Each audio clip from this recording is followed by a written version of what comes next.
Rashawn, tell us a little bit about yourself. Tell us what you do. Okay. I've read your background. It's incredible. Professionally, personally, whatever it is you care to share about yourself. Where am I looking? Am I looking at you? The camera's right there. You're such an accomplished individual in so many levels. Oh, stop it. Oh, I don't feel accomplished. What? I mean, there's a lot in front of the camera. There's a lot to do. There's a lot to do. Tell us about your performing career. Tell us about I don't know if I would call it a career. I will say this about performing. So my day job or my actual career is very much because of my performing now hobby. I chose to go into the business that I did because it's a very flexible kind of industry. You have to be out of the office a lot, and I was like, that is a great thing if you're going to be going on auditions. So I was like, I'm going to go do that so that I can go on auditions, which I did a lot of. But you know, eventually, sort of the auditions faded, and this became a real career, and it's awesome. So I work on the not sexy side of television, in the advertising sales side of it, which is actually quite rewarding in many ways because I work for a small network, and I feel like what I do actually helps the people who work there as well as like the community. So I feel like I can do a little bit of both. But you know, the work of Bro Sis is the work that I feel like that's like that's the stuff that allows me to feel like I can go to bed at night. You know what I mean? Right. Like, And how did you get connected with Bro Sis? Well, if you've gone to Brown, you certainly either have heard of Kari and Jason, you know Kari and Jason, you admire them. We actually were in school together, so you know, I'm a year older than the two of them, and you know, we were friends in school. When they started this, I thought it was amazing. I did a lot of volunteering in Providence too, but I didn't think, oh, I'm gonna go make it a career. And then when they started it here in New York, I was like, wow, that's amazing that they were able to take, you know, something that, like, they just came up with it, right? Like, it wasn't as if they had a curriculum that was put in front of them. They wanted to do something. There's a lot of need in Providence as well as New York. They decided, you know, this is kind of how we see the program working.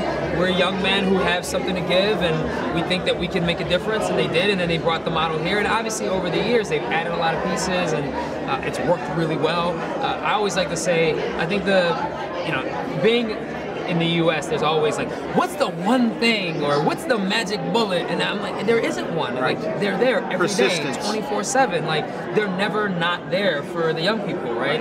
And they, you know, they obviously have had to do things to raise money and raise the profile of the organization. But I think the organization is what it is because of the work that it does. Like, it's not like there's a big profile and then, you know, they sort of figure out what they're going to do.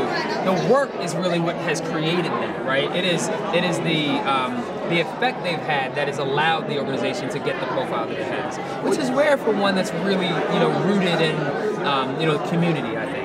You just said raising the profile, raising money. Yes. In fact, that's two very important things. Very important things that we're doing tonight. In fact, we're launching this evening a new initiative, GivingTV, in conjunction with Be Terrific. Okay. That's the broadcast that we're doing. Okay. The idea being to bring worthy organizations like Brotherhood Sister Sol and donors that want to support, but in many cases don't know about them, and sponsors, the world that you're in. Yes. Bringing sponsors and donors and worthy organizations into a tighter relationship, into a virtuous circle, and using new technology, using traditional technologies, and encouraging people to get involved as donors.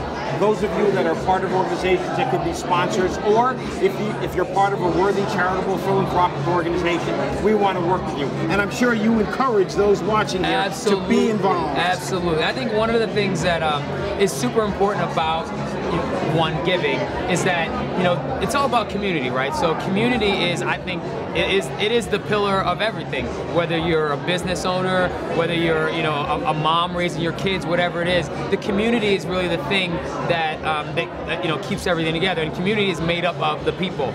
You know, what we do is specifically for the people. Often, the one thing I hear that makes some people, or some, in particular big organizations, say they don't want to give is the scope. We have someone that we want to bring on before she gets grabbed. We've been trying to get her on. Rashawn, thank you. Am I done? I didn't finish. What are you talking about? Well, then keep going. I wasn't done. Whatever. Thank you. Thank you. Thank you. Good to see you. All right.